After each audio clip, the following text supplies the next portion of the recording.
ասենք անբուժելի հիվանդություն է, ուժերից վեր խնդիրներ են, դու ոնց աղոթում ես, հավատքով ես աղոթում, ծոմով ես աղոթում, Սուրբ Հոգով ես աղոթում, եկեղեցին է աղոթում, օծյալ եղբայրներն են աղոթում, չկա հաղթություն։ Գործք Առաքելոց 20:32 Ձեզ հանձնում եմ, առաքյալը ասեց, Աստծուն եւ նրա շնորհած խոսքին։ Հիշեք, բոլոր վիճակների մեջ, եթե չկա հաղթություն, եթե չկա պատասխան երկնքից, չհանձնվես հիվանդությանը, չհանձնվես մտքերին, չհանձնվես խնդիրներին,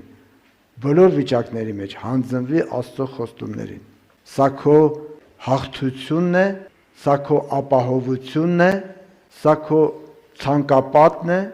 դա նշանակում է, որ ցանկապատ քաշեցիր քո 4 կողմը։ Նրանք, ովքեր հանձնվել են հիվանդությանը, խնդիրներին, նրանք կասկածել են Աստծո վրա, սա վիրավորանք է Տիրոջը։ Կապ չունի ես քանի տարի եմ աղոթել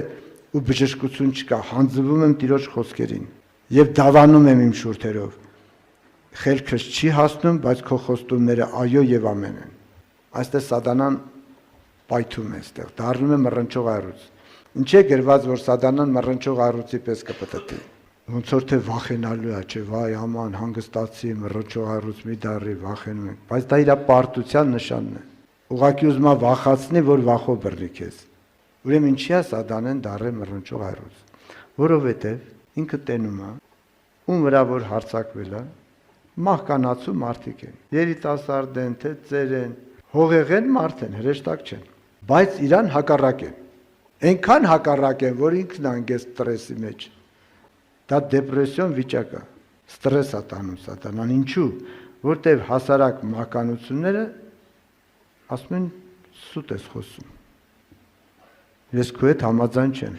Ես համաձայն եմ Աստծո խոստումների հետ, ու այդ հավատքով դեմ են դնում իրան։ Այն է կատաղելը, որ չփախնի, կատաղությունից կարող է պայթի։ Դրա համար մռնչող առյուծի պես կատաղած, որ դեմ եք դնում, ասում ինքը կփախչի։ Հակառակեցեք սատանային, եւ սատանան կփախչի ձեզանից։ Այլապես կպայթի։ Երբ որ դու վախենում ես, դու ես ընկնում ստրեսի մեջ։ Բայց որ դու հավատքը պահում ես, ինքն է ընկնում ստրեսի մեջ։ 1-2 էլ քեզ չի մոտենա։ Ալելույա։ Փառք տվեք Տիրոջը։